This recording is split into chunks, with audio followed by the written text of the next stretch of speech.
ಕೆಆರ್ಎಸ್ನಿಂದ 6ನೇ ಹಂತದ ಕುಡಿಯುವ ನೀರಿನ ಯೋಜನೆಗೆ ತೀವ್ರ ವಿರೋಧ ವ್ಯಕ್ತವಾಗಿದ್ದು, ಮಂಡ್ಯದಲ್ಲಿ ರೈತರಿಂದ ಕಾವೇರಿಗಾಗಿ ದುಂಡು ಮೇಜಿನ ಸಭೆ ಯಶಸ್ವಿಯಾಗಿ ನಡೆಯಿತು.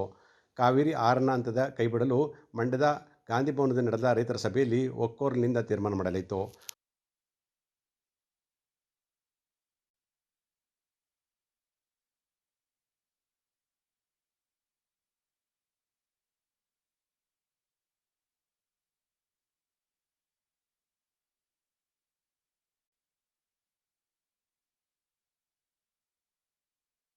ಆರನೇ ಹಂತದ ಕುಡಿಯುವ ನೀರಿನ ಯೋಜನೆ ಕುರಿತು ವಿಚಾರ ಮಂಥನ ನಡೆಯಿತು. ಮಂಡ್ಯ ಜಿಲ್ಲಾ ರೈತ ಹಿತರಕ್ಷಣಾ ಸಮಿತಿ ವತಿಯಿಂದ ಸಭೆಯನ್ನು ಆಯೋಜನೆ ಮಾಡಲಾಗಿತ್ತು. ರೈತರ ಜೀವನಾಡಿ ಕೆಆರ್ಎಸ್ ಜಲಾಶಯ ರಕ್ಷಿಸಿ ಮಂಡ್ಯ ಜಿಲ್ಲೆಯ ರೈತರ ಬದುಕು ಉಳಿಸಿ ಎಂಬ ಘೋಷವಾಕ್ಯದೊಂದಿಗೆ ಸಭೆ ನಡೆಯಿತು. ಫ್ಯಾಕ್ಟರಿನ ಓಪನ್ ಮಾಡಿದ್ದಾರೆ. ನೆಕ್ಸ್ಟ್ ತುಮಕೂರು ಬರ್ತಾ ಇದ್ದಾರೆ, 200 ಕೋಟಿ ಪ್ರಾಜೆಕ್ಟ್ ಬರ್ತಾ ಇದೆ. ನಾನು ಲೆಕ್ಚರರ್ ಆಗಿ ಸೇರಿದಾಗ 73ರಲ್ಲಿ ನನ್ನ ಯೋಜನೆ ಇತ್ತು, ನೀರು ಕುಡಿಯೋಕ್ಕೆ ಮನೆಯಲ್ಲಿ ಫಿಲ್ಟರ್ ಇಟ್ಕೊಂಡಿದ್ದೀವಿ, ನೀರು ಕುಡಿಯೋಕ್ಕೆ ಮನೆಯಲ್ಲಿ ಒಂದೊಂದು ಫಿಲ್ಟರ್ ಇಟ್ಕೊಂಡಿದ್ದೀವಿ.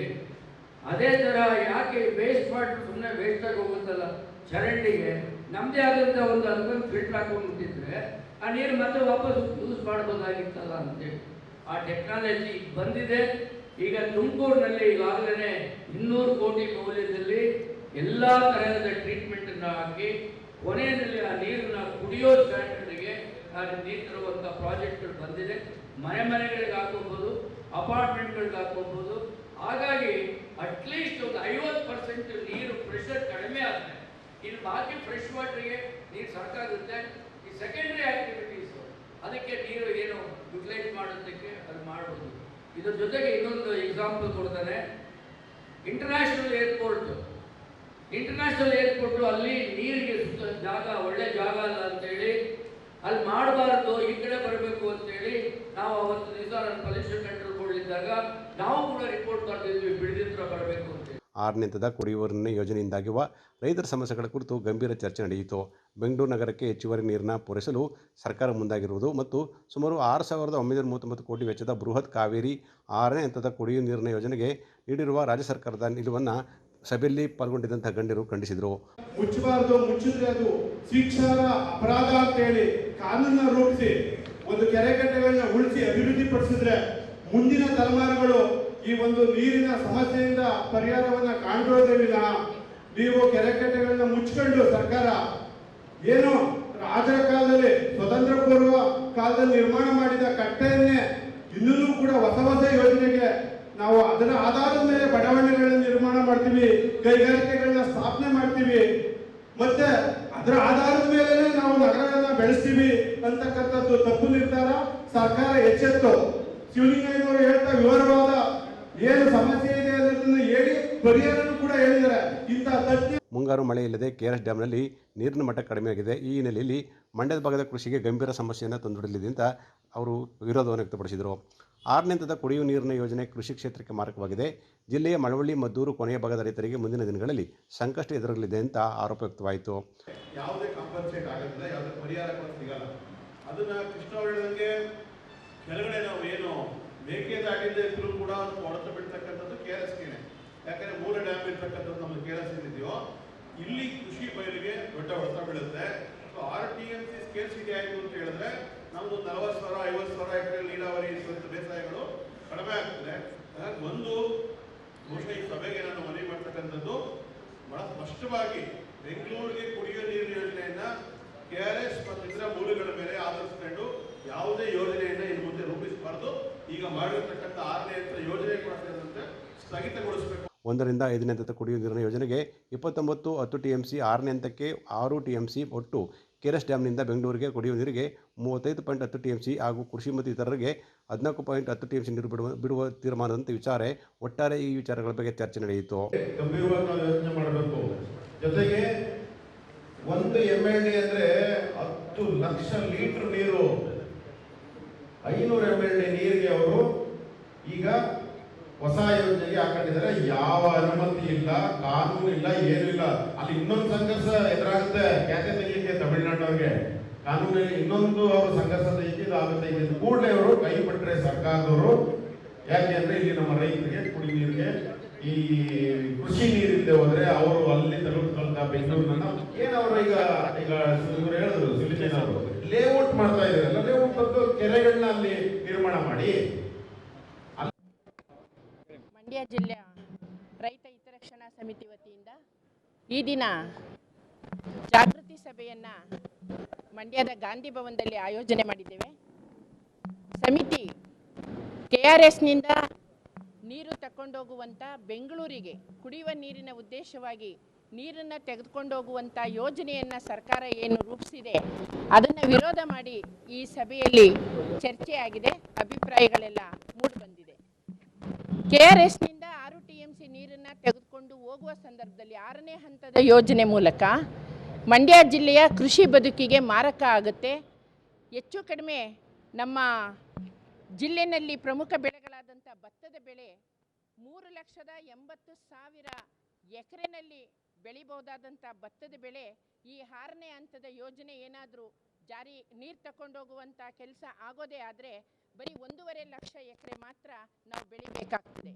ಹಾಗೆಯೇ ನಮ್ಮ ಕಬ್ಬು ಪ್ರಮುಖವಾದಂಥ ಬೆಳೆ 2 ಲಕ್ಷ ಎಕರೆ ಕಬ್ಬನ್ನು ನಾವು ಬೆಳಿಬಹುದು. ಆದರೆ ಇವಾಗ ಬರೀ ಆ ಯೋಜನೆ ಏನಾದರೂ ನೀರನ್ನು ತಗೊಂಡೋಗೋದಾಗೋದಾದರೆ 37,000 ಎಕರೆ ಕಬ್ಬನ್ನು ಮಾತ್ರ ನಾವು ಬೆಳಿಬಹುದಾಗುತ್ತೆ. ಇಂಥದ್ದೊಂದು ಮಾರಕ ಕೆಲಸವನ್ನು ಸರ್ಕಾರ ಈ ಕೂಡಲೇ ಕೈ ಬಿಡಬೇಕು ಅಂತೇಳಿ ಕೆಲವು ನಿರ್ಣಯಗಳನ್ನು ನಾವು ಈ ಸಭೆಯಲ್ಲಿ ಮಾಡಿದ್ದೀವಿ. ಬಹುತೇಕ ಎಲ್ಲ ಸಂಘಟನೆಯ ಪದಾಧಿಕಾರಿಗಳು, ಸಮಿತಿಯ ಅಧ್ಯಕ್ಷರು ಹಾಗೂ ಗೌರವ ಉಪಾಧ್ಯಕ್ಷರುಗಳು ಎಲ್ಲರೂ ಕೂಡ ನಾವಿಲ್ಲಿ ಸಭೆಯಲ್ಲಿ ಭಾಗವಹಿಸಿದ್ದೀವಿ. ಸಭೆಯ ನಿರ್ಣಯಗಳು ಈ ಕೆಳಕಂಡಂತಿವೆ. 1, KRSನಿಂದ ಬೆಂಗಳೂರಿಗೆ ನೀರು ತೆಗೆದುಕೊಂಡು ಹೋಗುವಂತಹ 6ನೇ ಹಂತದ ಯೋಜನೆ ರೂಪಿಸಿರುವ ರಾಜ್ಯ ಸರ್ಕಾರದ ನಿಲುವನ್ನು ಈ ಸಭೆ ಸಂಪೂರ್ಣವಾಗಿ ವಿರೋಧಿಸುತ್ತದೆ. ಸಭೆಯಲ್ಲಿ GB ಶಿವಕುಮಾರ್, ರೈತ ನಾಯಕಿ Sunanda Jayaram, doctor B Shivalingaiah, S Narayan, MB Naganegowda, Kannada Sene Manjunath ಸೇರಿದಂತೆ ಅನೇಕ ಪ್ರಗತಿಪರ ಚಿಂತಕರು ಮತ್ತು ಮುಖಂಡರು ಭಾಗಿಯಾಗಿದ್ದರು. KRS ಭಾಗದ ನಾಲೆಗೆ ನೀರು ಬಿಡುಗಡೆ ಮಾಡಿರುವ ಹಿನ್ನೆಲೆಯಲ್ಲಿ ಇದೀಗ ಹೇಮಾವತಿ ನಾಲೆಗಳಿಗೆ ನೀರು ಹರಿಸಲು ಕೇರ್ಪೇಟೆ ಭಾಗದ ರೈತರು ಪಟ್ಟು ಹಿಡಿದಿದ್ದಾರೆ. ಹೇಮಾವತಿ ಎಡದಂಡೆ ಬಲದಂಡೆ ನಾಲೆಗಳಿಗೆ ನೀರು ಹರಿಸಲು ಕೇರ್ಪೇಟೆ ಭಾಗದ ರೈತರು ಆಗ್ರಹಪಡಿಸಿದ್ದಾರೆ. ಕೇರ್ಪೇಟೆ ತಾಲೂಕಿನಲ್ಲಿರುವ ಹೇಮಾವತಿ ಎಡ ಬಲದಂಡೆಗಳ ನಾಲೆಗಳು ನೀರಿಲ್ಲದೆ ಈ ಭಾಗದಲ್ಲಿ 100 ಎಕರೆಯಲ್ಲಿ ಒಣಗುತ್ತಿರುವ ರೈತರ ಕಬ್ಬು, ಜೋಳ ಬೆಳೆ ಅನಾಥವಾಗಿದೆ. 2 ಕಾಲುವೆಗಳನ್ನು ನಂಬಿ ಈಗಾಗಲೇ ಬಿತ್ತನೆ ಮಾಡಿರುವ ರೈತರು ಈ ಭಾಗದ ರೈತರು ಲಕ್ಷಾಂತರ ರೂಪಾಯಿ ಖರ್ಚು ಮಾಡಿ ಕೈಗೆ ಬಂದಿರುವ ಕಬ್ಬು, ಜೋಳ, ರಾಗಿ ನೀರಿಲ್ಲದೆ ಒಣಗುವಂತ ತಲುಪಿದೆ. ಹೇಮಾವತಿ ಭಾಗಕ್ಕೆ ಸೇರ್ಕೊಂಡಂಗೆ ಚಂದ್ರಾಯಪಟ್ಟಣ ಆಗ್ಬೋದು, ಕೇರ್ಪೇಟೆ ಆಗ್ಬೋದು, ಪಾಂಡುಪುರ ಆಗ್ಬೋದು, ನಾಗಮಂಗಲ ಆಗ್ಬೋದು. ಬಟ್ಟು ನಾವು ಮುಂದೆ ಬೆಳೆ ಮಾಡೋದಕ್ಕೆ ನೀರು ಕೊಡಿ ಅಂತ ಕೇಳ್ತಿಲ್ಲ. ಸ್ಟ್ಯಾಂಡಿಂಗ್ ಕ್ರಾಪ್ ಇರೋದನ್ನು ಉಳಿಸ್ಕೊಳ್ಳೋಕೆ ನೀರು ಕೊಡಿ ಕೇಳ್ತಾ ಇದ್ದೀವಿ ಒಂದು ಕಟ್ಟನ್ನು. ಅದ್ರ ಜೊತೆಗೆ ಜಾನುವಾರುಗಳಿಗೂ ಕೂಡ ಕುಡಿಯೋಕ್ಕೆ ನೀರಿಲ್ದಂಗೆ ಆಗದೆ. ಇರೋದನ್ನು ಡ್ಯಾಮಲ್ಲಿ ನೀರು ಇರೋದ್ರಿಂದ ಒಂದು ಕಟ್ಟನ್ನು ನೀರನ್ನು ಕೆರೆ ಕಟ್ಟಕ್ಕೆ ತುಂಬಿಸಿ ಇರೋ ಕ್ರಾಪ್ಗೆ ನೀರು ಕೊಡಬೇಕು ಅಂತೇಳಿ ಹೇಮಾವತಿ ಇಂಜಿನಿಯರ್ ಜೊತೆಲೂ ಮಾತಾಡಿದ್ದೀವಿ. ಸಂಬಂಧಪಟ್ಟ ತಹಶೀಲ್ದಾರ್ಗೂ ಕೂಡ ಬೆಳಗ್ಗೆ ಫೋನ್ ಮಾಡಿ ಹೇಳಿದ್ದೀವಿ. ತುರ್ತಾಗಿ ಅವ್ರನ್ನ ಹೇಮಾವತಿಯವ್ರು ಕರೆದು ಒಂದು ಕಟ್ಟನ್ನು ನೀರು ಬಿಡಿಸಿ ಅಂತೇಳಿ. ಏನು ಹೋರಾಟ ಮಾಡ್ತಾರೆ ಕೇಳ್ತಾರೆ ಅನ್ನೋ ವಿಚಾರ ಇರಬಾರ್ದು. ಯಾಕೆಂದರೆ ಯಾರೋ ಒಂದು ತಾಲೂಕಲ್ಲಿ ಕೇಳ್ತಾರೆ, ಒಂದು ತಾಲೂಕಲ್ಲಿ ಕೇಳೋದಿಲ್ಲ. ಇವತ್ತು ಹಳ್ಳಿಗಳಲ್ಲಿ ದನ ಕರುಗಳಿಗೆ ಕುಡಿಯೋಕ್ಕೆ ನೀರಿಲ್ಲ, ಪ್ರಾಣಿ ಪಕ್ಷಿಗಳಿಗೆ ನೀರಿಲ್ಲ, ಕೆರೆ ಕಟ್ಟೆಗಳೆಲ್ಲ ಬರಿದಾಗಿದ್ದಾವೆ. ನಮ್ಮ ಅಧಿಕಾರಿಗಳು ನಿದ್ದೆ ಮಾಡ್ತಾವ್ರೆ ಅನ್ನೋ ಕಾಣ್ತದೆ. ಈ ಕೂಡಲೇ ಏನಾದರೂ ಕೂಡ ಹೇಮಾವತಿಗೆ ಬರೋಂಥ ರೈತರಿಗೆ ಸ್ಟ್ಯಾಂಡಿಂಗ್ ಕ್ರಾಪ್ಗೆ ನೀರು ಕೊಡಲಿಲ್ಲ ಅಂತಂದರೆ ಮುಂದಿನ ದಿನದಲ್ಲಿ ನಾವು ಕೂಡ ಬೀದಿಗೆ ಇಳಿದು ಅನಿವಾರ್ಯವಾಗಿ ಹೋರಾಟ ಮಾಡಬೇಕಾಗುತ್ತದೆ. ಅದನ್ನು ತಪ್ಪಿಸೋಕ್ಕೆ ಈ ಅಧಿಕಾರಿಗಳು ಏನು ಮಾಡ್ತಿದ್ದಾರೆ, ಹೋರಾಟ ರೈತರು ಬೀದಿಗಿಳಿಯೋದಕ್ಕಿಂತ ಮುಂಚೆ ಎಚ್ಚರಾಗಿ ಹೇಮಾವತಿ ನೀರನ್ನು ಕೆರೆ ಕಟ್ಟೆಗಳಿಗೆ ತುಂಬಿಸುವಂಥ ಕೆಲಸ ಮಾಡಲಿಲ್ಲ ಅಂದರೆ ಮುಂದಿನ ದಿನಗಳಲ್ಲಿ ತಾಲೂಕಾದ್ಯಂತ ಹಳ್ಳಿಗೆ ಹೋಗಿ ಜನನ ಪ್ರಚಾರ ಮಾಡಿ ರಸ್ತೆಗಿಳಿಯುವಂಥ ಪರಿಸ್ಥಿತಿ ಎದುರಾಯ್ತಾಯ್ತು. ಯಾಕೆಂದರೆ ಹಳ್ಳಿಗಳಲ್ಲಿ ಕುಡಿಯೋಕ್ಕೆ ನೀರಿಲ್ಲ. ಪಂಚಾಯತಿಲಿ ಈಗಾಗಲೇ ಏನಾಗಿದೆ ಅಂದರೆ ಎಲ್ಲೋ ತರಿಸ್ಬೇಕು, ಏನೋ ಮಾಡಬೇಕು ಅಂತೇಳಿ ಆಲ್ಟರ್ನೇಟ್ ಮಾಡ್ತಿದ್ದಾರೆ. ಹಾಗಾಗಿ ಕುಡಿಯೋ ನೀರು ಜೊತೆಗೆ ಇರೋ ಬೆಳೆಗಳನ್ನ ರಕ್ಷಣೆ ಮಾಡ್ಕೊಳ್ಳೋಕ್ಕೋಸ್ಕರ ಹೇಮಾವತಿ ನೀರನ್ನು ತ್ವರಿತವಾಗಿ ಒಂದು ಕಟ್ಟು ನೀರು ಕೊಡಬೇಕು ಅಂತೇಳಿ ತಾಲೂಕು ರೈತ ಸಂಘ ಒತ್ತಾಯ ಮಾಡ್ತದೆ. ಹಸಿರು ಉಳಿವಿಗಾಗಿ ಕೂಡಲೇ ನಾಲೆಗೆ ನೀರು ಹರಿಸಲು ಪಟ್ಟು ಹಿಡಿದಿದ್ದು, ಇಲ್ಲದಿದ್ದರೆ ಉಗ್ರ ಹೋರಾಟ ಮಾಡುವುದಾಗಿ ಎಚ್ಚರಿಕೆ ನೀಡಿದ್ದಾರೆ. ಮಂಡ್ಯದ ಕರ್ನಾಟಕ ಸಂಘದ ಆಶ್ರಯದಲ್ಲಿ 3ನೇ ವರ್ಷದ ಆಕ ರಾಜೇಗೌಡ ಪ್ರಶಸ್ತಿ ಪ್ರದಾನ ಸಮಾರಂಭ ಯಶಸ್ವಿಯಾಗಿ ನಡೆಯಿತು. ICHR ಬೆಂಗಳೂರಿನ ಪ್ರಾದೇಶಿಕ ನಿರ್ದೇಶಕರಾದಂಥ ಡಾಕ್ಟರ್ SK ಅರುಣಿಯವರು ಪ್ರಶಸ್ತಿ ಪ್ರದಾನ ಮಾಡಿದರು. ನಿವೃತ್ತ ಪ್ರಾಧ್ಯಾಪಕರು, ಮೈಸೂರು ವಿಶ್ವವಿದ್ಯಾಲಯದ ಡಾಕ್ಟರ್ ME ಶ್ರೀನಿವಾಸ್ ಅವರಿಗೆ ಈ ಬಾರಿಯ ಪ್ರಶಸ್ತಿಯನ್ನು ಪ್ರದಾನ ಮಾಡಲಾಯಿತು. ಮೈಸೂರಿನ ವಿಶ್ರಾಂತ ಕುಲಪತಿಗಳಾದ ಡಾಕ್ಟರ್ ಪದ್ಮಶೇಖರ್ ಅವರು ಕಾರ್ಯಕ್ರಮದಲ್ಲಿ ಭಾಗಿಯಾಗಿದ್ದರು. ಕರ್ನಾಟಕ ಸಂಘದ ಅಧ್ಯಕ್ಷರಾದ ಡಾಕ್ಟರ್ ಜಯಪ್ರಕಾಶ್ ಗೌಡ, ಸೋಮಶೇಖರ್ ಸೇರಿದಂತೆ ಇತರೆ ಪದಾಧಿಕಾರಿಗಳು ಈ ಸಂದರ್ಭದಲ್ಲಿ ಹಾಜರಿದ್ದರು.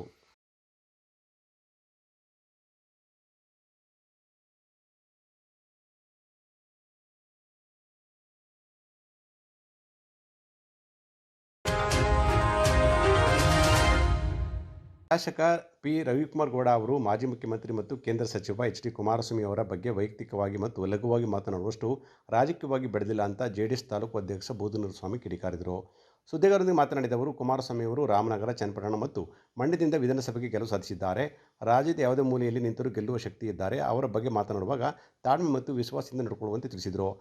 ಏನು ಮೊನ್ನೆ ನಮ್ಮ ಮಂಡ್ಯ ಕ್ಷೇತ್ರದ ಶಾಸಕರಾದ ರವಿಕುಮಾರ್ ಗಣಿಗರ್ ಅವರು ಏನು ನಮ್ಮ ಕರ್ನಾಟಕ ರಾಜ್ಯದ ಮಾಜಿ ಮುಖ್ಯಮಂತ್ರಿಗಳಾದಂಥ ಹಾಗೂ ಕೇಂದ್ರದ ಸಚಿವರಾದಂಥ ಕುಮಾರಣ್ಣವರ ಬಗ್ಗೆ ಏನು ಒಂದು ಅಸಭ್ಯವಾಗಿ, ಏನು ಒಂದು ಕೆಟ್ಟದಾಗಿ, ಏನು ಸೈಕೋ ಒಂದು ರೀತಿ, ಏನು ಇಲ್ಲ ಸಲ್ಲದ ಅಪಪ್ರಚಾರ ಮಾಡಿ ಸೈಕೋ ರೀತಿ, ಆಮೇಲೆ ಒಬ್ಬರು ಜನಪ್ರತಿನಿಧಿಯಾದವ್ರಿಗೆ ಒಂದು ಸ್ವಲ್ಪ ಏನು ತಾಳ್ಮೆ ಅನ್ನೋದಿಲ್ಲ. ಆ ತಾಳ್ಮೆ ಏನಂದರೆ ಪತ್ರಿಕಾ ಒಬ್ಬರು ಮಾಧ್ಯಮದವ್ರು ಕೇಳಿದಾಗ ಹಿಂಗೆ ತಿರುಗಿಸ್ತಾರೆ. ಇನ್ನು ತಲೆ ಕೆಟ್ಟೋಗಿದೆ ಅವ್ರಿಗೆ ಕುಮಾರಣ್ಣನಿಗಂದು. ದಯವಿಟ್ಟು ರವಿಯಣ್ಣ, ನೀವು ಏನು ನಮ್ಮ 2023ರಲ್ಲಿ ನಮ್ಮ ಕುಟುಂಬದಲ್ಲಿ ಏನೊಂದು ಕೆಲವು ತಪ್ಪು ನಿರ್ಧಾರಗಳು ಆದೋ, ಆ ತಪ್ಪು ನಿರ್ಧಾರದಿಂದ ಆಕಸ್ಮಿಕವಾಗಿ ನೀವು ಏನು ನಮ್ಮ ಕುಟುಂಬದಲ್ಲಿ ನಮ್ಮ ಸೀನಣ್ಣ, ನಮ್ಮ ಮಾಜಿ MLA ಸೀನಣ್ಣರು ಹಾಗೂ ನಮ್ಮ ಏನು ಶಂಕರೇಗೌಡರು ಮೊಮ್ಮಗ ವಿಜಯಾನಂದವರು ಒಂದು ಕೆಟ್ಟ ನಿರ್ಧಾರದಿಂದ ಇವತ್ತು ಏನು ಇದನ್ನು ಮಂಡ್ಯ ಕ್ಷೇತ್ರದ MLA ಆಗಿ ಇವತ್ತು ನೀವು ಏನು ರಾಜಕಾರಣ ಮಾಡ್ತಾಯಿದ್ದೀರಿ, ಅಧಿಕಾರ ನಡೆಸ್ತಾ ಇದ್ದೀರಿ. ಎಲ್ಲರಿಗೂ ಏನು ನಾವು ಸಂತೋಷ ಪಡ್ತೀವಿ. ಆದರೆ ನೀವು ಯಾವ ರೀತಿ ಒಬ್ಬ ಹಿರಿಯ ಮುತ್ಸದಿ ಯಾರು ಕುಮಾರಣ್ಣವರು ಈ ರಾಜ್ಯ ಕಂಡಂಥ ಹಿರಿಯ ರಾಜಕಾರಣಿಯಾದವ್ರ ಬಗ್ಗೆ ನೀವು ಏನು ಕೆಟ್ಟದಾಗಿ ಮಾತಾಡ್ತಾ ಇದ್ದೀರಿ, ದಯವಿಟ್ಟು ನಿಲ್ಲಿಸಿ. ನಗರಸಭೆ ಮಾಜಿ ಅಧ್ಯಕ್ಷ MU ಪ್ರಕಾಶ್ ಮಾತನಾಡಿ, ಕುಮಾರಸ್ವಾಮಿಯವರು 2 ಬಾರಿ ಮುಖ್ಯಮಂತ್ರಿಯಾಗಿ ಇದೀಗ ಕೇಂದ್ರ ಸಚಿವರಾಗಿ ಜನಸೇವೆ ಮಾಡ್ತಿದ್ದಾರೆ. ಅವರು ರಾಜಕೀಯ ಪ್ರವೇಶ ಮಾಡಿದ್ದಾಗ ಶಾಸಕರು ಜನಿಸಿರಲಿಲ್ಲ. ಮಂಡ್ಯ ಸಂಸದರಾಗಿ ಜಿಲ್ಲಾಸ್ಪತ್ರೆಗೆ ಅಭಿವೃದ್ಧಿಗೆ 16 ಕೋಟಿ ರೂಪಾಯಿ, ರೈಲ್ವೆ ನಿಲ್ದಾಣದ ಅಭಿವೃದ್ಧಿಗೆ ಸಾಕಷ್ಟು ಅನುದಾನ ತಂದಿದ್ದಾರೆ. ತಮ್ಮ ಕ್ಷೇತ್ರ ವ್ಯಾಪ್ತಿಯ 8 ವಿಧಾನಸಭಾ ಕ್ಷೇತ್ರಗಳ ಅಭಿವೃದ್ಧಿಗೆ ತಮ್ಮದೇ ಆದ ನೀಲಿ ನಕ್ಷೆ ರೂಪಿಸಿಕೊಂಡಿದ್ದು ಶೀಘ್ರದಲ್ಲಿ ಅವುಗಳ ಜಾರಿಗೆ ಮುಂದಾಗ್ತಾರೆ ಅಂತ ಹೇಳಿದರು. ಪ್ರಥಮ ಬಾರಿಗೆ ಅವರು ಶಾಸಕರಾಗಿದ್ದಾರೆ ಎಂದು ನಗರದ ಎಲ್ಲ ಅಭಿವೃದ್ಧಿಗೆ ಅವರನ್ನ ಸಹಕಾರಕ್ಕೆ ಪಡೆದು ಕೆಲಸ ಮಾಡಿದ್ದೇವೆ. ಅವರು ತಮ್ಮ ನಾಯಕರನ್ನು ಮೆಚ್ಚುವ ಸಲುವಾಗಿ ಎಲುಬಿಲ್ಲದ ನಾಲಿಗೆ ಬಗ್ಗೆ ಮಾತನಾಡ್ತಿದ್ದಾರೆ ಅಂತ ಅವರು ಹೇಳಿದರು. ಶಾಸಕರು ಯಾವುದೇ ವಿಚಾರವಾಗಿ ಮಾತಾಡಬೇಕಾದ್ರೆ ಹಿರಿಯರ ಬಗ್ಗೆ ಗೌರವ ಕೊಟ್ಟು ಗೌರವ ಪಡೆಯಬೇಕು. ಯಾಕೆ ಅಂತ ಹೇಳಿದ್ರೆ ಸೈಕೋ ಮತ್ತೊಂದು ಕೈ ಸೊನ್ನೆಯಲ್ಲಿ ಸಾರ್ವಜನಿಕ ಸ್ಥಳಗಳಲ್ಲಿ ನೀವು ಕೇಳಿದಾಗ, ಪ್ರಶ್ನೆ ಮಾಡಿದಾಗ ಹಿಂಗೆಲ್ಲ ತೋರಿಸಿ ಒಂಥರ ಅಸಂಭವದ ಪದ ಉಪಯೋಗಿಸಿ ನಮಗೆ ಅದು ಇದಾಯ್ತದೆ. ಯಾಕೆಂದರೆ ನಾವೆಲ್ಲ ಕೂತಿರ್ತೀವಿ, ನಾವು ಇದುವರೆಗೆ ಶಾಸಕರ ಬಗ್ಗೆ ಎಲ್ಲೂ ಮಾತಾಡಲಿಲ್ಲ. ಕೋಆರ್ಡಿನೇಷನ್ ಆಗಿ ಶಾಸಕರು ಹೊಸಬ್ರು, ಅನುಭವ ಇರಲ್ಲ, ಮಾಡ್ಕೊಂಡು ಹೋಗಲಿ ಅಂತ ಹೇಳಿದ್ದು. ಫಸ್ಟಲ್ಲಿ ಗೆದ್ದಿದ ತಕ್ಷಣ ನಾವು ತಿಳಿದಿರೋಷ್ಟು ನಾವು ಇದಿರಲ್ಲ. ಯಾಕೆ ಅಂತ ಹೇಳಿದ್ರೆ ನಮ್ಮ ಮನೆಗಳಲ್ಲೂ ನಮ್ಮ ಚಿಕ್ಕವನು ಕೌನ್ಸಿಲರ್ ಆಗಿದ್ದರು, ನಮ್ಮ ತಾತ ಮೂಡ ಅಧ್ಯಕ್ಷರಾಗಿದ್ದರು, ಇವರೆಲ್ಲ ಇದ್ದರು. ನಮ್ಗೆ ಅನುಭವದ ಕೊರತೇನಿಲ್ಲ, ಅನುಭವದ ಇದಿದೆ. ಆದರೆ ನಾವು ಮಾತಾಡೋಕ್ಕೆ ಹೋಗಲ್ಲ ದೊಡ್ಡವ್ರ ವಿಚಾರನ. ಇದುವರೆಗೆ ಶಾಸಕರ ಬಗ್ಗೆ ಇಲ್ಲಿ ಕುಂತಿರೋರು ಯಾರು ಏನು ಚಕಾರ ಎತ್ತಿಲ್ಲ, ಮಾತಾಡಿಲ್ಲ.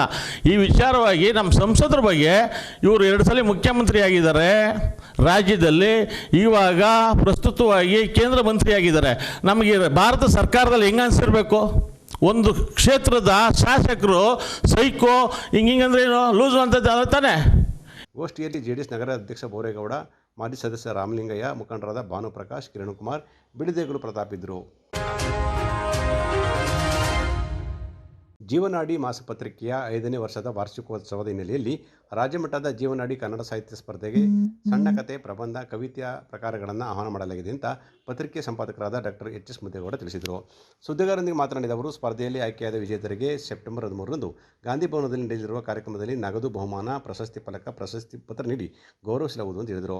ಸ್ಪರ್ಧೆಗೆ ನಿಬಂಧನೆಗಳಿದ್ದು, ಸ್ಪರ್ಧೆಯು 2500 ಪದಗಳನ್ನು ಮೀರಿರಬಾರದು, ಪ್ರಬಂಧ 2000 ಪದಗಳಿಗೆ ಸೀಮಿತವಾಗಿರಬೇಕು, ಕವಿತೆ ಕಡ್ಡಾಯವಾಗಿ 24 ಸಾಲುಗಳನ್ನು ಮೀರಬಾರದು. ಇವುಗಳು ಇಲ್ಲಿಯವರೆಗೆ ಪತ್ರಿಕೆ, ನಿಯತಕಾಲಿಕ, ಬ್ಲಾಗ್, ಸಾಮಾಜಿಕ ಜಾಲತಾಣ ಸೇರಿದಂತೆ ಬೇರೆಲ್ಲೂ ಪ್ರಕಟವಾಗಿರಬಾರದು ಅಂತ ಹೇಳಿದರು.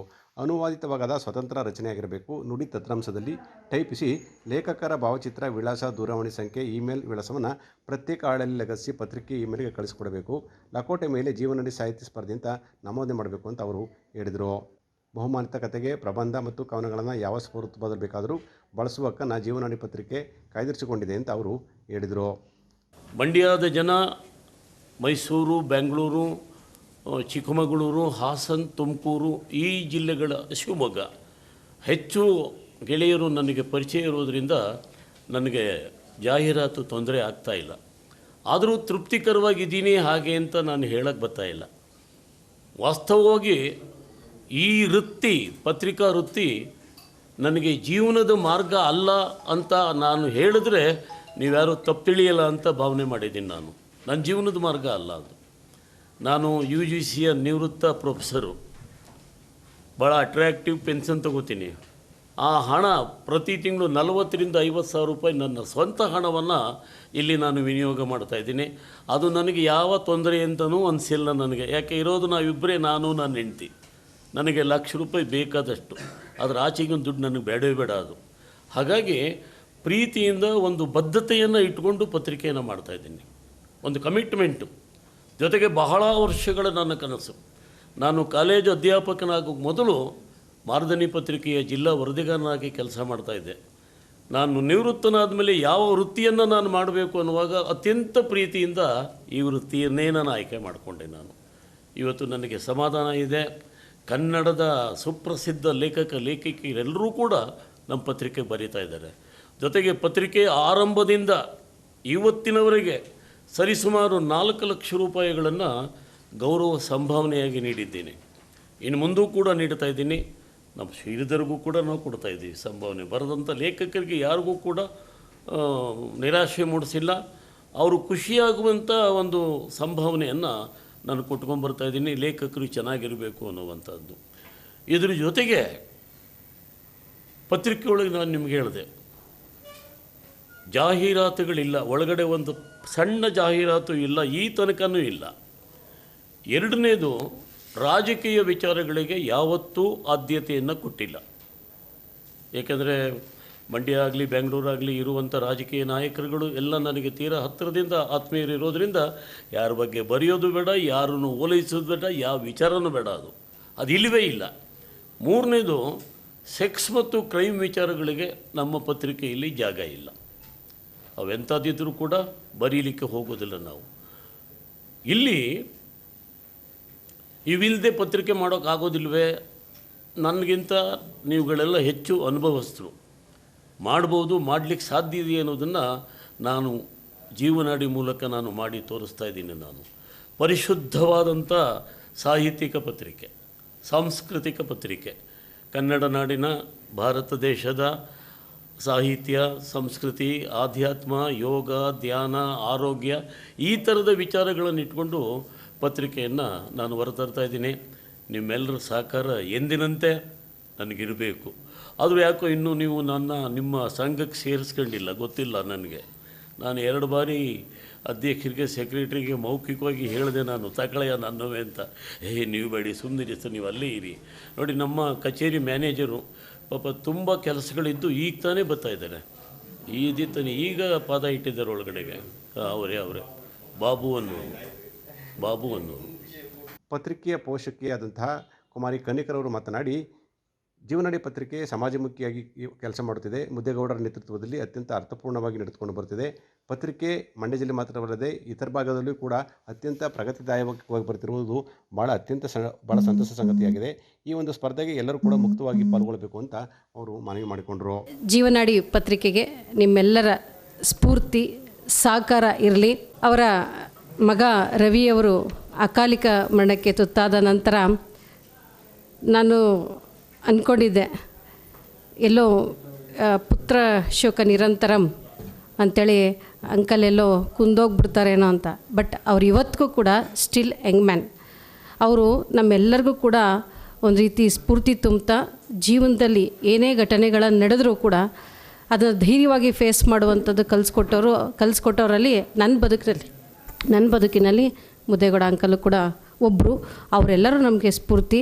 ಇಂಥವರು ಅಂದರೆ ಅವರ ಈಗ ಜಯ ಕರ್ನಾಟಕ ಪರಿಷತ್ನ ರಾಜ್ಯಾಧ್ಯಕ್ಷರಾದ ಎಸ್ ನಾರಾಯಣ ಮಾತನಾಡಿ, ಜೀವನಾಡಿ ಪತ್ರಿಕೆ ಮಂಡ್ಯ ಜಿಲ್ಲೆ ಮಾತ್ರವಲ್ಲದೆ ಬೇರೆ ಬೇರೆ ರಾಜ್ಯಗಳಲ್ಲೂ ಮತ್ತು ಇನ್ನಿತರಗಳಲ್ಲೂ ಕೂಡ ಅದು ಪ್ರಸಾರವಾಗುತ್ತಿರುವುದು ಮಂಡ್ಯ ಜಿಲ್ಲೆಯ ಹೆಮ್ಮೆ ಅಂತ ಹೇಳಿದರು. ನಮ್ಮ ಕನ್ನಡ ಇರ್ಬೋದು, ಈ ಕಾವ್ಯ, ಕವನ, ಲೇಖನ ಎಲ್ಲ ಕೃಷ ಆಗ್ತಾ ಇದೆ ಅಂತೇಳಿ ನಾನು ಕೂಡ ಇದೆ. ಬಟ್ ನಾನು ಈ ಜೀವನಾಡಿಯ ಮಿಡಿತವನ್ನು ಸ್ವಲ್ಪ ಅರಿತಿದ್ದೇನೆ, ಯಾಕೆಂದರೆ ನಾನು ಅದರದ ಚಂದಾದಾರ. ಪೋಷಕ. ಹಾಗಾಗಿ ಮೊದಲು ಚಂದಾದಾರ, ಆನಂತರ ಪೋಷಕನಾದೆ. ಫಸ್ಟು ನಾವು ಈ ಇದರಲ್ಲಿ ಬರ್ತಕ್ಕಂಥದ್ದು ಭಾಳ ನಮ್ಮ ಕುಟುಂಬಕ್ಕೆ ಸಂಬಂಧಪಟ್ಟಂಥದ್ದು, ನಮ್ಮ ಬದುಕಿಗೆ ಸಂಬಂಧಪಟ್ಟಂಥದ್ದು. ಆಮೇಲೆ ನಾವು ಒಳ್ಳೆ ಒಂದು ಉತ್ತಮವಾದ ನಾಗರಿಕನ ಈ ಸಮಾಜಕ್ಕೆ ಕೊಡುವಂತಹ ಒಂದು ಹಲವಾರು ವಿಚಾರಗಳನ್ನ ಹಲವಾರು ಲೇಖಕರು ಇದರಲ್ಲಿ ಬರೆಯೋದನ್ನು ನಾನು ನೋಡ್ತಾ ಇದ್ದೇನೆ. ಇದು ನಮ್ಮ ಜಿಲ್ಲೆ ಮಟ್ಟ ಅಲ್ಲದೇ ಇದು ರಾಜ್ಯದ ಅಲ್ಲದೇ ಹೊರ ರಾಜ್ಯದ ಅಲ್ಲದೇ ಹೊರ ದೇಶಗಳಿಗೂ ಕೂಡ ಇದು ಮುಟ್ತಾ ಇರ್ತಕ್ಕಂಥದ್ದು ನಮ್ಮ ಮಂಡ್ಯ ಜಿಲ್ಲೆಗೆ ಇದೊಂದು ಹೆಮ್ಮೆಯ ವಿಷಯ. ಇದು ಗೋಷ್ಠಿಯಲ್ಲಿ ಮಧುರು ತಾಲೂಕು ಅಧ್ಯಕ್ಷರಾದ ಪ್ರಭುಸ್ವಾಮಿ ಇದ್ದರು. ಕೇರ್ಪೇಟೆ ತಾಲೂಕಿನ ಕಿಕ್ಕೇರಿ ಎಂದರೆ ನೆನಪಾಗುವುದು ಕನ್ನಡ ಕಾವ್ಯ ಲೋಕದ ಪ್ರೇಮ ಕವಿ ನರಸಿಂಹಸ್ವಾಮಿರವರ ಹುಟ್ಟೂರು. ಕೇರ್ಪೇಟೆ ತಾಲೂಕಿನ ಕಿಕ್ಕೇರಿ ಗ್ರಾಮ ಶುದ್ಧ ಭಾವನಾತ್ಮಕ ಕಾವ್ಯ ಬರೆದ ಕವಿಯ ಊರು. ಇದೀಗ ಕಸ ಸಂಗ್ರಹಣೆಯ ಕಿಕ್ಕೇರಿ ಎಂಬುದಾಗಿರುವುದು ನಾಚಿಕೆಗೀಡಿನ ಸಂಗತಿಯಾಗಿದೆ. ಮೈಸೂರು ಚನ್ನರಾಯಪಟ್ಟಣ ಹೆದ್ದಾರಿಯ ಕೃಷಿ ಮಾರುಕಟ್ಟೆಯ ಎದುರು ಮತ್ತು ಪಕ್ಕದಲ್ಲೇ ಇರುವ ಕಿಕ್ಕೇರಿಗೆ ಪ್ರವೇಶಿಸಿದಾಗ ಕಸದ ರಾಶಿಯ ದರ್ಶನವಾಗ್ತದೆ. ಪ್ಲಾಸ್ಟಿಕ್ ಚೀಲ, ಅಳಸಿದ ಆಹಾರ ಪದಾರ್ಥ, ಸತ್ತ ಪ್ರಾಣಿಗಳ ಕಳವರದಿಂದ ದುರ್ವಾಸನೆ ಹರಡುತ್ತಿದ್ದು ಸ್ಥಳೀಯರು ಹಾಗೂ ಪ್ರಯಾಣಿಕರು ಮೂಗು ಮುಚ್ಚಿಕೊಂಡು ತಿರುಗಾಡುತ್ತಿದ್ದಾರೆ.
ಪ್ರತಿದಿನ ನೂರಾರು ವಾಹನಗಳು ರಸ್ತೆಯಲ್ಲಿ ಸಂಚರಿಸುವ ಹೆದ್ದಾರಿ ಈಗ ಕಸದ ರಾಶಿಯನ್ನು ಒದ್ದು ಮಲಗಿದೆ.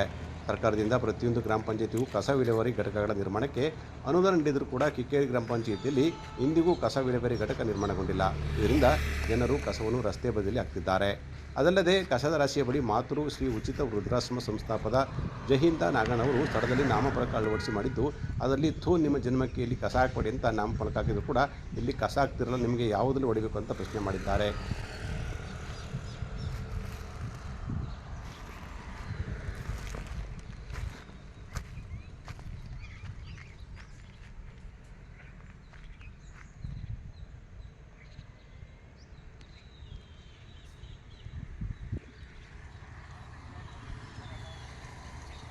ಇದನ್ನೆಲ್ಲ ಸ್ವಚ್ಛಗೊಳಿಸಬೇಕಾದ ಕಿಕ್ಕೇರಿ ಗ್ರಾಮ ಪಂಚಾಯಿತಿ ಕಣ್ಣಿದ್ದು ಕೂಡಾಗಿದೆ. ಕೂಡಲೇ ಗ್ರಾಮ ಪಂಚಾಯತ್ ಅಧಿಕಾರಿಗಳು ಕಸ ಸಂಗ್ರಹಣೆ ಶಾಶ್ವತ ಪರಿಹಾರ ಕೈಗೊಳ್ತಾರೆ ಅನ್ನೋದನ್ನು ಕಾದು ನೋಡಬೇಕಾಗಿದೆ. ಮೈಸೂರು ರೋಡ್ ಇಲ್ಲಿ ಅರಮನೆ ಇರ್ಬೋದು, ನಂಜನಗೂಡು ಇರ್ಬೋದು, ಕೇರಳ ಇರ್ಬೋದು, ತಮಿಳುನಾಡು ಕಡೆಗೆ ತುಂಬ ರಾಜಧಾನಿಗಳಿಗೆಲ್ಲ ಇಲ್ಲೆಲ್ಲ ಯಾತ್ರಾರ್ಥಿಗಳು ಹೋಗ್ತಾ ಇರ್ತಾರೆ, ಗಣ್ಯ ವ್ಯಕ್ತಿಗಳು ಹೋಗ್ತಾ ಇರ್ತಾರೆ. ಆದ್ರೂ ಇದು ಕಿಕ್ಕೇರಿ ಹೃದಯ ಭಾಗ, ಒಂದು ರಾಷ್ಟ್ರಕ್ಕೆ ಒಳ್ಳೆ ಕವಿ ಕೊಟ್ಟಂಥ, ಮೈಸೂರು ಮಲ್ಲಿಗೆ ಕವಿ ಕೊಟ್ಟಂಥ ಊರು ಕಿಕ್ಕೇರಿ. ಅವರೂರಿನಲ್ಲಿ ಇಲ್ಲಿ ಒಂದು ಹೃದಯ ಭಾಗದಲ್ಲಿ ಕಸಗಳು ತುಂಬ ಕಸ ತಂದು ಹಾಕ್ತಿದ್ದಾರೆ. ನಾವು ಹಲವಾರು ಬಾರಿ ಸಂಬಂಧಪಟ್ಟ ಇಲಾಖೆಗಳಿಗೆ ಮನವಿ ಕೊಟ್ಟರು ಯಾವುದೇ ಒಂದು ಕ್ರಮ ಕೈಗೊಂಡಿಲ್ಲ. ಆದಷ್ಟು ಬೇಗನೆ ಸಂಬಂಧಪಟ್ಟ ಇಲಾಖೆಯವರು ಇದಕ್ಕೆ ಬೇಗನೆ ಸೂಕ್ತ ಜಾಗ ಗುರುತಿಸಿ ಅಲ್ಲಿಗೆ ಕಸ ಹಾಕೋದಕ್ಕೆ ವ್ಯವಸ್ಥೆ ಮಾಡಬೇಕು.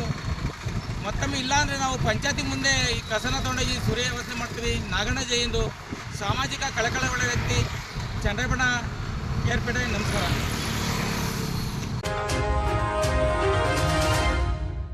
ಅಭಿವೃದ್ಧಿ ಕಾರ್ಯಕ್ರಮಗಳನ್ನು ಸಹಿಸದ ಜೆಡಿಎಸ್ ಮುಖಂಡ ರಾಮಚಂದ್ರ ಅವರು ಶಾಸಕ ರವಿಕುಮಾರ್ ಗೌಡ ಅವರ ವಿರುದ್ಧ ಸುಳ್ಳು ಆರೋಪ ಮಾಡಿದ್ದಾರೆ ಅಂತ ಕಾಂಗ್ರೆಸ್ ಜಿಲ್ಲಾಧ್ಯಕ್ಷ ಗಂಗಾಧರ್ ಹೇಳಿದರು. ಸುದ್ದಿಗಾರರೊಂದಿಗೆ ಮಾತನಾಡಿದ ಅವರು, ವಿಧಾನಸಭಾ ಚುನಾವಣೆಯಿಂದ ಎರವಲುಗೊಂಡ ಅಭ್ಯರ್ಥಿ ರಾಮಚಂದ್ರ ಅವರು ಸೈದ್ಧಾಂತಿಕ ಆಡಳಿತ ಪರ, ಅಭಿವೃದ್ಧಿಯ ಪರ ಚರ್ಚೆಗೆ ಮುಂದಾಗಬೇಕು. ಅವರನ್ನು ಬಿಟ್ಟು ಕಪೋಲಕಲ್ಪಿತ ನಿರಾಧಾರೋಪಗಳನ್ನು ಮಾಡಬಾರದು ಅಂತ ಅವರು ಒತ್ತಾಯಿಸಿದರು. ಎರವಲು ಅಭ್ಯರ್ಥಿಯಾಗಿದ್ದ ರಾಮಚಂದ್ರರವರು ನಮ್ಮ ಜನಪ್ರಿಯ ಶಾಸಕರು, ಅಭಿವೃದ್ಧಿಯ ಬಗ್ಗೆ ಅಪಾರವಾದ ಚಿಂತನೆ ಇಟ್ಕೊಂಡಿರ್ತಕ್ಕಂಥ ಯುವಕ ಶಾಸಕರು, ಸಾಮಾನ್ಯ ಕುಟುಂಬದಿಂದ ಬಂದಿರತಕ್ಕಂಥ ರವಿಕುಮಾರ್ ಅವರ ಬಗ್ಗೆ ಅನಗತ್ಯ ಮತ್ತು ಇಲ್ಲ ಸಲ್ಲದ ಆರೋಪಗಳನ್ನು 3 ವರ್ಷ 4 ತಿಂಗಳ ನಂತರ ಪ್ರತ್ಯಕ್ಷರಾಗಿ ತಮ್ಮ ಪತ್ರಿಕಾಗೋಷ್ಠಿಯಲ್ಲಿ ಆರೋಪ ಮಾಡಿದ್ದಾರೆ.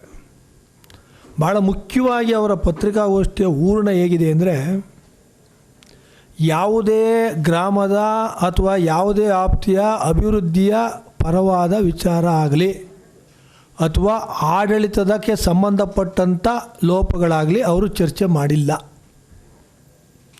ಅವರು ಮಾಡಿರ್ತಕ್ಕಂಥ ಆರೋಪಗಳು, ಚರ್ಚೆಗಳು ತಮ್ಮ ವೈಯಕ್ತಿಕವಾದ ವ್ಯವಹಾರದ ಬಗ್ಗೆ ಮತ್ತು ಇಲ್ಲಿಯ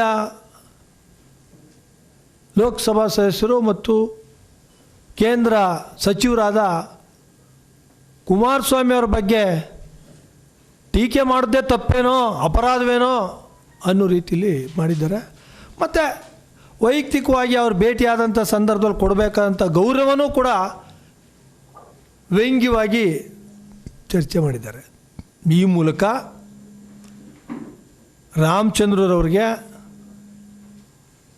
ನಾನು ನೇರವಾಗಿ ಆಗ್ರಹ ಪಡಿಸ್ತಾ ಇರ್ತಕ್ಕಂಥದ್ದು ಏನಂದರೆ, ಸೈದ್ಧಾಂತಿಕ ಆಡಳಿತ ಅಭಿವೃದ್ಧಿ ಪರವಾದ ಚರ್ಚೆಯನ್ನು ಹುಟ್ಟಾಕಬೇಕೇ ಹೊರತು ವೈಯಕ್ತಿಕವಾದ ನಮ್ಮ ಹಿತಾಸಕ್ತಿಗೆ ಪೂರಕವಾದ, ಭಾಳ ಮುಖ್ಯವಾಗಿ ಯಾರನ್ನೂ ಪ್ರಶ್ನೆನೇ ಮಾಡಬಾರ್ದು ಲೋಕಸಭಾ ಸದಸ್ಯರನ್ನ ಅನ್ನೋ ಧಾಟಿಲಿ ಹೇಳಿದಿರಲ್ಲ, ಅದನ್ನು ಖಂಡಿಸ್ತೀವಿ. ಹೌದು, 2.5 ವರ್ಷ ಆಯಿತು ಕೇಂದ್ರ ಸಚಿವರಾಗಿ. ಏನು ಕೊಡುಗೆ ಮಂಡ್ಯ ಜಿಲ್ಲೆಗೆ, ಮಂಡ್ಯ ಲೋಕಸಭಾ ಕ್ಷೇತ್ರಕ್ಕೆ? 2.5 ವರ್ಷ ಬೇಕಾ ಬೃಹತ್ ಕೈಗಾರಿಕಾ ಸಚಿವರಿಗೆ ಒಂದು ಇಂಡಸ್ಟ್ರಿಯಲ್ ತರೋಕ್ಕೆ? 2.5 ವರ್ಷ ಏನು ಕೊಡುಗೆ?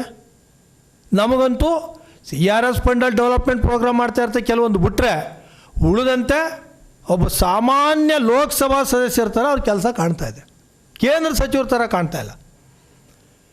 ಎಲ್ಲೂ ಯಾವುದೇ ಉದ್ಯೋಗ ಸೃಷ್ಟಿಯಾಗಿಲ್ಲ 2.5 ವರ್ಷ ಆಯಿತು. ಅಥವಾ ಯಾವುದಾದ್ರೂ ಒಂದು ಪುನಶ್ಚೇತನೂ ಕೂಡ ಕೈಗಾರಿಕೆಯನ್ನು ಮಾಡಿರ್ತಕ್ಕಂಥ ಪ್ರಕ್ರಿಯೆ ಇಲ್ಲ.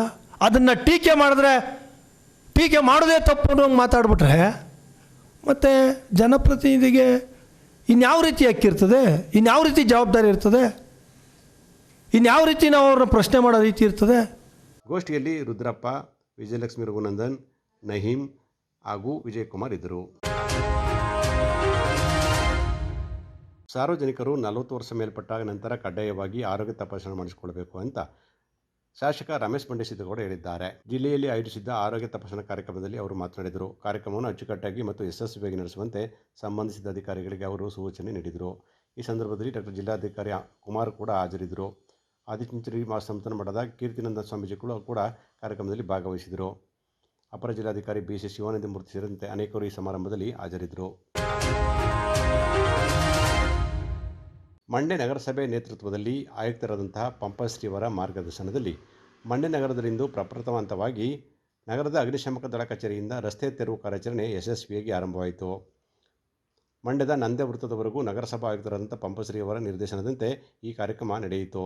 ಈ ಸಂದರ್ಭದಲ್ಲಿ ನಗರಸಭೆಯ ಪರಿಸರ ವಿಭಾಗದ ಅಭಿಯಂತರರಾದ ರುದ್ರೇಗೌಡ, ಕಾಲೇಪರಕರಾದ ಮಹೇಶ್, ಆರೋಗ್ಯ ವೀಕ್ಷಕರಾದ ಶ್ರೀನಿವಾಸ್, ಅಶ್ವಥ್, ಮಂಜೇಶ್, ಕಂದಾಯ ವಿಭಾಗದ ಅಧಿಕಾರಿಗಳಾದಂಥ SC ಸಂತೋಷ್ ಕುಮಾರ್ ಸೇರಿದಂತೆ ಅನೇಕರು ಹಾಜರಿದ್ದರು.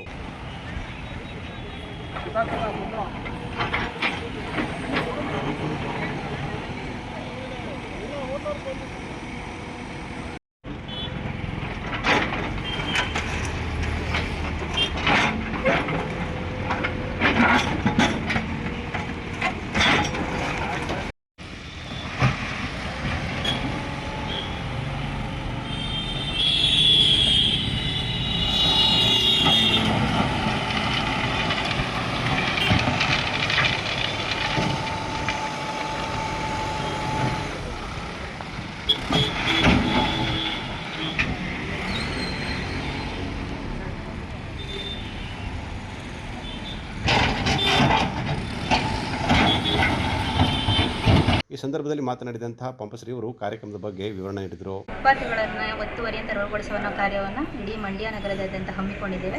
ಈ ದಿನ ಪ್ರಥಮ ಬಾರಿಗೆ ಅಗ್ನಿಶಾಮಕ ದಳದ ಕಟ್ಟಡದಿಂದ ನಂದಾ ಸರ್ಕಲ್ವರೆಗೆ ಈ ಒಂದು ಕಾರ್ಯಕ್ರಮವನ್ನು ಹಮ್ಮಿಕೊಂಡಿರುತ್ತೇವೆ. ಇದಕ್ಕೆ ಎಲ್ಲ ಸಾರ್ವಜನಿಕರು ಹಾಗೂ ಬೀದಿ ಬದಿ ವ್ಯಾಪಾರಿಗಳು ಸಹಕರಿಸಬೇಕು ಅಂತ ಕೇಳ್ಕೊತಾ ಇದ್ದೀವಿ.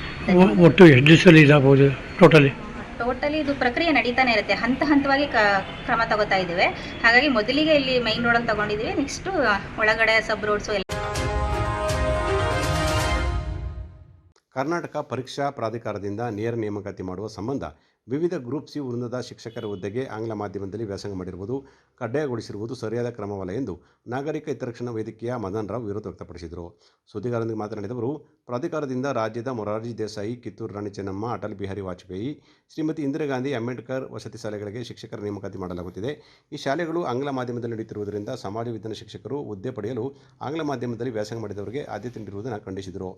ಒಟ್ಟು 767 ಹುದ್ದೆಗಳಿಗೆ ನೇಮಕ ಪರೀಕ್ಷೆ ನಡೆಯಲಿದೆ. ಅದರಲ್ಲಿ ಸಮಾಜ ವಿಜ್ಞಾನ ವಿಷಯದ ಶಿಕ್ಷಕ ಹುದ್ದೆಯ 154 ಅಭ್ಯರ್ಥಿಗಳು ಆಂಗ್ಲ ಮಾಧ್ಯಮದಲ್ಲಿ ಪದವಿ ಹೊಂದಿರಬೇಕು ಅಂತ ಹೇಳಲಾಗಿದೆ.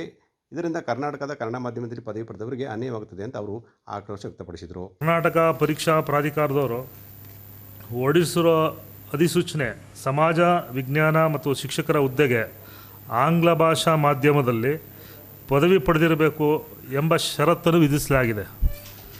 ಈ ಷರತ್ತು ಕನ್ನಡ ಮಾಧ್ಯಮದಲ್ಲಿ ವಿದ್ಯಾಭ್ಯಾಸ ಮಾಡಿದ ಅರ್ಹ ಅಭ್ಯರ್ಥಿಗಳನ್ನು ಅನ್ಯಾಯವಾಗಿ ಹೊರಗಿಡುತ್ತದೆ. ಇವರು ಏನು ಕ್ರಮ ಸಂಖ್ಯೆ 6ರಲ್ಲಿ ಇವ್ರದ್ದೊಂದು ಷರತ್ತು ಏನಿದೆ ಅಂದರೆ, ವಸತಿ ಶಾಲೆಗಳು ಆಂಗ್ಲ ಮಾಧ್ಯಮದಲ್ಲಿ ನಡೆಯುತ್ತಿರುವುದರಿಂದ ಸಮಾಜ ವಿಜ್ಞಾನ ಶಿಕ್ಷಕರು ಹುದ್ದೆಗೆ ಅರ್ಜಿ ಸಲ್ಲಿಸುವ ಅಭ್ಯರ್ಥಿಗಳು ಪದವಿಯನ್ನು ಆಂಗ್ಲ ಮಾಧ್ಯಮದಲ್ಲಿ ವ್ಯಾಸಂಗ ಮಾಡಿರಬೇಕು. ಪದವಿಯನ್ನು ಆಂಗ್ಲ ಮಾಧ್ಯಮದಲ್ಲಿ ವ್ಯಾಸಂಗ ಮಾಡಿರುವ ಬಗ್ಗೆ ಸಂಬಂಧಪಟ್ಟ ವಿಶ್ವವಿದ್ಯಾನಿಲಯದ ರಿಜಿಸ್ಟ್ರಾವರಿಂದ ಹಾಗೂ ಕಾಲೇಜು ಪ್ರಾಂಶುಪಾಲರಿಂದ ದೃಢೀಕೃತ ಪ್ರತಿಯನ್ನು ಪಡೆದಿಟ್ಟುಕೊಂಡು ಮೂಲ ದಾಖಲಾತಿ ಪರಿಶೀಲನೆ ಸಮಯದಲ್ಲಿ ಹಾಜರಿಪಡಿಸತಕ್ಕದ್ದು ಅಂತ ಅವರು ತಿಳಿಸಿದ್ದಾರೆ. ಇದರಿಂದ ಏನಾಗುತ್ತಪ್ಪ ಅಂದರೆ, ಕನ್ನಡ ಮಾಧ್ಯಮದಲ್ಲಿ ಯಾರು ಓದಿದರೆ ಅವ್ರಿಗೆ ಅನ್ಯಾಯ ಆಗುತ್ತೆ. ಸೊ ಸಂವಿಧಾನದ ವಿಧಿ 16 ಸರ್ಕಾರಿ ಉದ್ಯೋಗಗಳಲ್ಲಿ ಸಮಾನ ಅವಕಾಶ ತತ್ವಕ್ಕೆ ಇದು ವಿರುದ್ಧವಾಗಿದೆ. ಇದು ಇನ್ನೂ ಒಂದು ಏನಪ್ಪ ಅಂದರೆ, ಇಲ್ಲಿ 350A ಸಂವಿಧಾನಾತ್ಮಕ ಏನು ವಿಧಿ ಇದೆ, ಮಾತೃಭಾಷೆ ಪ್ರಾಥಮಿಕ ಶಿಕ್ಷಣಕ್ಕೆ ಉತ್ತೇಜನ, ಇದಕ್ಕೂ ವಿರುದ್ಧವಾಗಿದೆ. ಸಾಮಾನ್ಯವಾಗಿ ಯಾರ್ಯಾರು ಕನ್ನಡ ಮಾಧ್ಯಮದಲ್ಲಿ ಇಂಗ್ಲೀಷ್ ಓದಿರ್ತಾರೆ ಅವ್ರಿಗೆ ಈ ಒಂದು ಅಧಿಸೂಚನೆ ನಿಯಮಗಳೇನಿದೆ ಅವ್ರಿಗೆ ಭವಿಷ್ಯದಲ್ಲಿ ಅನ್ಯಾಯವಾಗ್ತದೆ. ಈಗಲೇ ಅದನ್ನು ನಾವು ತಿಳಿದೇ ಹೋದರೆ ಮುಂದಿನ ದಿನಗಳಲ್ಲಿ ಯಾರ್ಯಾರು ಕನ್ನಡ ಮಾಧ್ಯಮದಲ್ಲಿ ಓದಿ ಕೆಲಸಕ್ಕೆ ಸೇರಬೇಕು ಅಂತ ಇರ್ತದೆ ಅವ್ರಿಗೆ ಇದು ಭಾಳ ಅನಾನುಕೂಲ ಆಗಿರೋಂಥ ಅಧಿಸೂಚನೆ. ಈ ಮಾರ್ಗಸೂಚಿನ ಅವರು ಬದಲಾವಣೆ ಮಾಡಿ ಕನ್ನಡದಲ್ಲಿ ಯಾರು ಅಧ್ಯಯನ ಮಾಡಿ ಅವರು ಇಂಗ್ಲೀಷನ್ನು ಐಚ್ಛಿಕ ಭಾಷೆಯಾಗಿ ಆಯ್ಕೆ ಮಾಡ್ಕೊಂಡಿರ್ತಾರೆ, ಅವರು ಎಲಿಜಿಬಲ್ ಇರ್ತಾರೆ. ಆದರೆ ಇವ್ರೇನು ಮಾಡ್ತಾಯಿದ್ದಾರೆ ಅಂದರೆ, ನಾಳೆ ದಿನ ಕನ್ನಡ ಮಾಧ್ಯಮದಲ್ಲಿ ಓದಿರೋರಿಗೆ ಅವಕಾಶ ಇಲ್ಲ ಅಂಥೇಳಿ ಈ ಅಧಿಸೂಚನೆಯನ್ನು ಕಂಟಿನ್ಯೂ ಮಾಡದೇ ಆದರೆ ಮುಂದಿನ ದಿನ ಹೊರ ರಾಜ್ಯಗಳಿಂದ ಯಾರೋ ತಮಿಳ್ನಾಡಿಂದ ಆಗ್ಬೋದು, ಕೇರಳದಿಂದ ಆಗ್ಬೋದು, ಇಂಗ್ಲೀಷ್ ಮೀಡಿಯಮ್ ನಾನು ಓದಿದ್ದೀನಿ ನನಗೆ ಕೆಲಸ ಕೊಡಿ ಅಂತ ಬಂದರೆ ಇಲ್ಲಿ ಕನ್ನಡಿಗರಿಗೆ ಅನ್ಯಾಯ ಆಗೇ ಆಗುತ್ತೆ. ಸೊ ಇವನ್ನೆಲ್ಲವನ್ನು ಗಮನದಲ್ಲಿಟ್ಕೊಂಡು ಏನು ಅಧಿಸೂಚನೆ ಹೊರಡಿಸಿದರೆ ಇವರು ಆಂಗ್ಲ ಮಾಧ್ಯಮದಲ್ಲಿ ಪದವಿ ಅನ್ನೋ ಒಂದು ಷರತ್ತನ್ನು ತೆಗೆದುಹಾಕಬೇಕು. ಅದಕ್ಕೆ ಬೇಕಾದ್ರೆ ಅವರು ಪರೀಕ್ಷೆಗಳನ್ನ ಇಡಲಿ. ಏನಂತ, ಏನು ಕನ್ನಡ ಮಾಧ್ಯಮದಲ್ಲಿ ಏನು ಓದಿದಿರಿ ಅವರು ಇಂಗ್ಲೀಷ್ನಲ್ಲಿ ಅವ್ರ ಬೋಧನಾ ಸಾಮರ್ಥ್ಯವನ್ನು ಅಳಿಯೋದಕ್ಕೆ ಬೇಕಾದ್ರೆ ಒಂದು ಪರೀಕ್ಷೆ ಇಡಲಿ. ಗೋಷ್ಠಿಯಲ್ಲಿ ಸಾಮಾಜಿಕ ಹೋರಾಟಗಾರ ಬರುತ್ತಿದ್ದರು.